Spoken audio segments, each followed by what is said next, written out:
What's up, guys? Nick from P2W Fantasy here from the office. Early hours of the day, 7:10 Central Time. So I tried recording this yesterday, and the connection was so bad that I had to just abort mission, and I didn't get to actually record. So I wanted to jump on right away.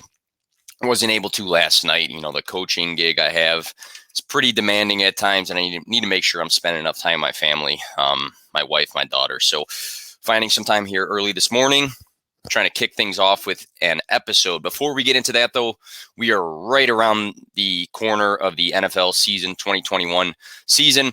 Some people have drafts still to go this coming weekend or on Memorial Day coming up. One-stop shop, everything you will need to be prepared for drafting, for rankings, projections, weekly articles, DFS, whatever you want, it's in one spot. Check out fantasypoints.com/subscribe. You can use my promo discount code 21WIN10.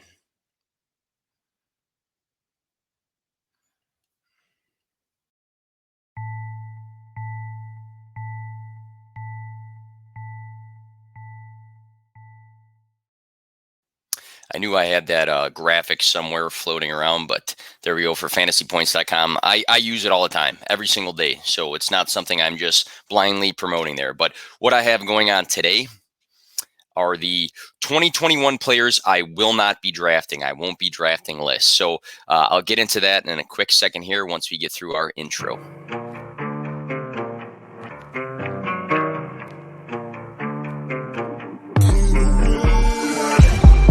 Play to win, no fear to give. I feel, but I can't forgive. I go all in this time, yeah, I won't regret. I'll pick the best on trip, they don't understand. I play to win, yeah, I play to win, I play to win. Yeah, play to win, I play to win. Oh, play to win, I play to win.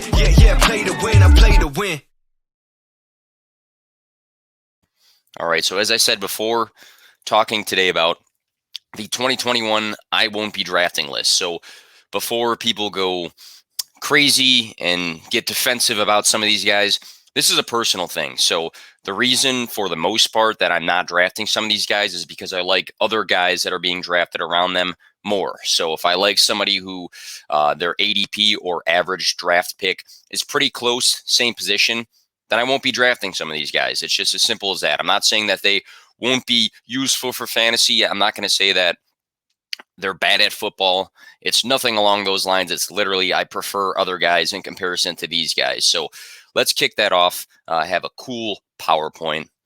Spent a little bit of time making the PowerPoint list yesterday, but we'll kick things off. Got a couple different positions to talk about. Obviously, running back, I have two of those. I think I have a few wide receivers, a tight end, and a quarterback. But first and foremost, kind of on brand, Joe Mixon. So Joe Mixon, haven't been a fan for most of his career, in all honesty. Not ripping the player. I think he does have the opportunity for increased volume this year, but his ADP is RB13 right now. So last time, I'll just say what the acronym is: ADP, average draft position, RB13.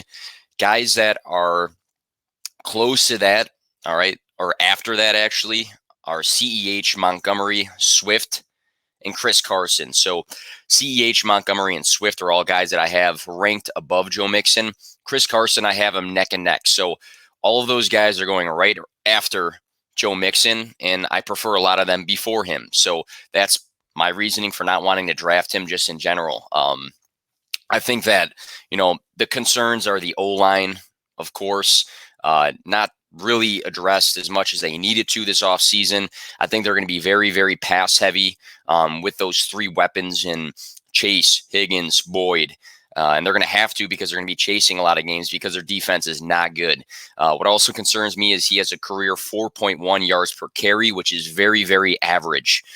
There's nothing that stands out for that being good or even, slightly above average. It's very, very average. So not something that, we talk about enough for running backs, but it is important. And I'm sure there's other things that, contribute to that or are reasons behind that, but it stands out to me as something very average. This past season, he missed a lot of games. He's missed 14 games in the past 4 years due to injury. Most are from this last season. I'm not going to go on a limb and say, oh, he's injury prone or anything like that, but he has a chance this season to come back and get some volume. But another concern from this last year, small sample size, but here's some of the fantasy point scoring games that he had early on. So he had a 6.1, a 12.6, an 8.5 fantasy point scoring game before that massive 42.1 fantasy week, but it was against one of the weaker defenses in the NFL, Jacksonville Jaguars. And again, I'm not going to say that it's all tied to them being a weak defense. He has to go out and get it, but those are a couple bad weeks right out the gate for a guy that some people were drafting as their personal RB1 for fantasy. So again, when it comes to O-line, the scheme of the offense, defense is going to be bad. They're going to be chasing games. Not a ton of yards per carry for his career. Really shaky games last year. I'd rather take a handful of running backs instead of Joe Mixon. So he's a guy I'm not going to be drafting this year. Next is Chase Edmonds, and a lot of people will get angry about this because there's tons and tons of Chase Edmonds truthers, and I do think he could be a decent flex play, especially if he's getting the passing volume. I'm hoping for the people that are big truthers of this guy that Rondale Moore doesn't affect the pass catching opportunities for Chase Edmonds if he ends up doing some jet sweeps or getting those screen passes or lining up in areas that Chase Edmonds might have been dangerous. That's more of a bit of a reach, but it is a possibility. He is drafted as, and for these ADP, I pulled this yesterday, so I'm hoping nothing changed drastically, but RB24, Daryl Henderson, not a massive fan of his, but I think his opportunity is better. Javonte Williams, both of the Buccaneers running backs, Trey Sermon and Gus Edwards, which will change soon, are all guys being drafted after Chase Edmonds that I would prefer to Chase Edmonds. He's been a change of pace, passing down back before. Because of that, he actually does have a solid yards per carry. I think he's going to have a slight increase in his workload now that Kenyon Drake is gone, but it's slight. The word is slight. I don't think that he's going to have this massive increase in workload as long as James Conner is healthy. I think people really want Chase Edmonds to be like the next Alvin Kamara, and I don't see it at all. We've seen James Conner when he's healthy in the past. He had an RB6 season. I'm not going to say that's going to be what James Conner brings to this team, but we've seen him be very, very relevant for fantasy, and he does both pass catch and rush the ball, and he's going to be effective in the goal line. Drake last season was 7th in RB carries, plus top 3 for red zone carries from 5 yards out. In my mind, James Conner just slides into that role where he's going to have a split of a workload with Chase Edmonds. He's going to get the red zone carries, and he might steal some passes too away from Chase Edmonds. So, if you were to say that Chase Edmonds is going to have more of the workload, fine, but it's definitely going to be a running back by committee. Edmonds, again, a guy that, I'd be willing to flex, but I'm not starting him as my RB2 for fantasy.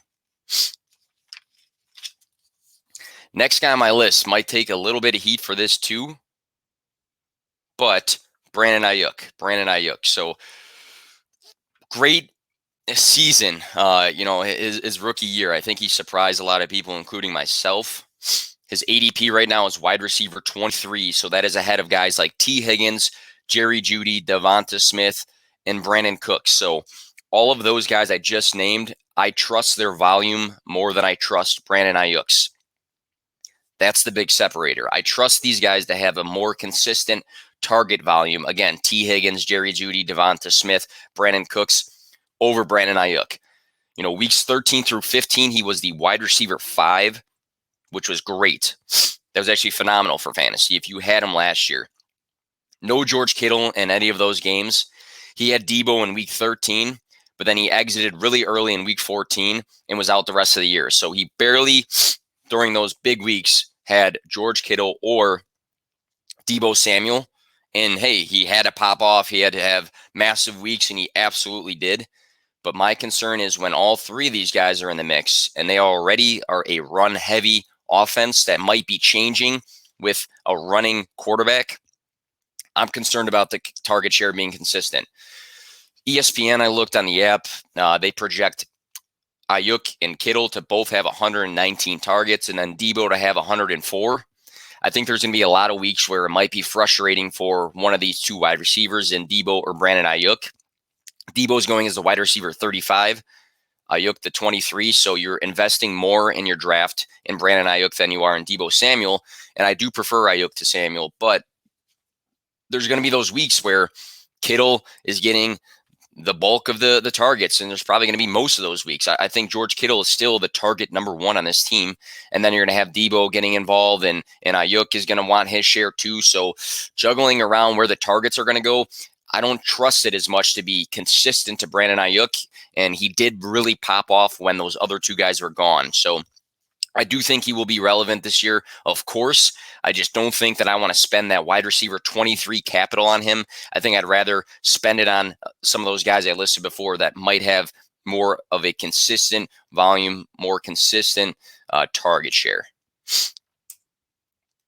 Next guy's Michael Thomas. So going as the wide receiver 30, if he comes back, could he perform at a high level? Sure, if he's healthy, sure.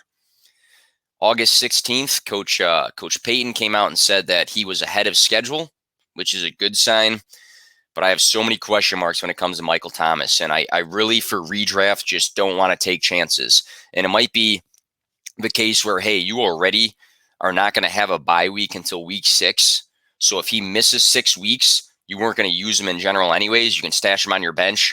Sure, but I still think you're taking a chance here because you had the delayed surgery. Why there was a delayed surgery, we don't know, but it's concerning. Following the rehab to a surgery, at what point is he going to be NFL game ready? Being cleared to play and being cleared to participate in a full-blown NFL game, I think, are two different things. I don't know the timeline. I'm not an injury expert. Go check out guys like Edwin Porras from Fantasy Points. Go see what he's saying about him, but it's just kind of murky for me right now. Will he be game ready? You had all these cryptic tweets that he came out with, the delayed surgery, the trade rumors that we've seen. I think there's just so many question marks and so many oddball things that can happen in this situation that I just don't think it's necessary to grab him unless he's falling way, way down your draft board. If he's being drafted as the wide receiver 30 still come your draft and somebody wants to reach on them, I'm fine with it. Let them. I personally won't be that guy. If he falls into my lap way late in the draft and everybody's avoiding him, then you might take a shot. But I think, again, the surgery, the cryptic tweets of him coming out and saying things, kind of hinting at the organization, the trade rumors, we don't know what's going to happen with this guy. Will he even play this year? I don't think it's 100% confirmed. So that's, to me, enough for him to make this list and for me to avoid him. Next guy, DJ Chark. So, 2 years ago, Chark was the wide receiver 17. I think a lot of people are hanging on to that, and it was great for fantasy. I think his efficiency, even that season, was kind of iffy. ADP of wide receiver 38. I like Shenault better, and he's going after him. I like Elijah Moore better. I like Corey Davis better. I like the potential Will Fuller or Waddle for the Dolphins better than I do DJ Chark, because I think there's a real possibility that he's the third guy for the target share. Marvin Jones has been very relevant for fantasy. He's a guy that goes out there, does his job well, and if you give him the targets, he'll grab them. And I think Laviska Shenault is going to be a favorite, not only of Trevor Lawrence, but of Urban Meyer. Urban Meyer loves himself a gadget guy that he can line up in the backfield, throw him in a slot, throw him out wide, have him do some screenplays, have him do some sweeps. I think Urban Meyer is going to get creative with Shenault, which is going to elevate his fantasy stock. And I think he has a true opportunity himself in his sophomore season to be the number one on this team. I think Marvin Jones has the opportunity to be the number one on this team. Could Chark be that guy? Sure, too. But again, I think that it's so unclear where the targets are going to go that I'm just not sold on Chark, especially after this last season. And I know that it was a weird mix of like Gardner Minshew and Mike Glennon and Jake Luton as the quarterbacks this past season. But we've seen other wide receivers perform with sketchy quarterback plays. And this past season, he had 13 games, all right, that he played in. Out of those 13 games, 9 of them he scored under 12 fantasy points. So yes, Trevor Lawrence is going to be a massive upgrade, but that concerns me that he burned a lot of people way too many times in 2020. So I'm out on Chark. I think that, again, we don't know where the roles are going to be, and I actually would probably bank on Marvin Jones and Shenault having better fantasy seasons due to Marvin Jones' career and what he's done in Detroit. And then Shenault, I think, really just showed some great glimpses of, hey, this guy can be very versatile, and now he's got a coach that loves versatility. So DJ Chark, a guy I've never really been in on, and now I'm just not really into it all. So we'll go to the tight end position. This one might be obvious, but you're still going to have people in the home leagues that are going to want the familiar name, and Rob Gronkowski is that familiar name. This past season, he did well. He did well with scoring, and he had some higher yardage plays. I think Gronk's good at that, just to break off for a big gain, down the field. The depth of his throws were good. He got a lot of goal line work, but what concerns me is the 4.8 targets per game. And why that is even more concerning is that we didn't have a full season of the trio of Mike Evans, Chris Godwin, and Antonio Brown. With all three of those guys healthy on the field, hopefully for a full slate, where the targets are left for Gronk is concerning. He's going as a tight end 15, which in a 12-person league wouldn't be a starting tight end, but I don't even want him as my tight end 2, in all honesty. He had top 6 weeks according to the ESPN app, but 23rd or worse. Again, the tight end position, it's tough to find consistency, but with that low 4.8 targets per game, and hopefully now a healthy season of Evans, Godwin, and AB, add OJ Howard back into the mix, who I have loved. He's coming off a rough injury with the Achilles, but in the small sample size of him and Gronk both playing, he out-targeted Gronk early on. So that's another guy that might find some targets along with whoever from the backfield, if it's Leonard Fournette or Gio Bernard, getting targets from Tom Brady as well. So the target share was already iffy. Now it looks even more kind of sketch. So I'm out on Rob Gronkowski. Again, you might have him drafted earlier than expected in your home leagues because of the name value. So not a guy I'm looking for by any means to draft ahead of some guys that I think will have a heavier target volume and potential to get good snaps and routes on the field. Will he be on the field? Sure, but the biggest thing for me for the tight end position is target volume, and that's just a personal thing. So again, this is my personal, I'm not drafting list. For any of these guys on the list here, if you want to go ahead and grab them, power be it, but these are the reasons why I'm out on a lot of these guys. And last year, my QB, Ben Roethlisberger, and the reason I'm throwing him on here is because I see so many tweets all the time saying, if you like Najee Harris, if you like Deontay Johnson, if you like Chase Claypool, if you like Juju Smith, then you should like Ben Roethlisberger. But I don't know if that's necessarily true always. He was the QB 14 in 2020. He offers nothing on the ground. He had 11 rushing yards this season, 7 the season before. And you see guys like Tom Brady who also don't have any sort of rushing ability, but it limits an upside. So if he doesn't have this huge touchdown season, I think his upside is minimal. This past season, the 6.3 yards per attempt was his career low.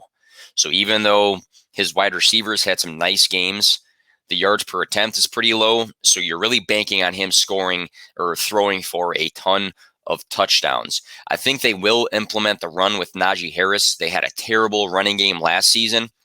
So this also in turn might mean a little bit of a dip in the passing volume. I think they'll still have a lot of passes thrown. I think they'll still want to establish the passing game, but having Najee, I think that kind of alleviates Big Ben having to overthrow in games. And we know their defense is elite, very good defense. So maybe they can really split the runs with the passes more than they did the last season.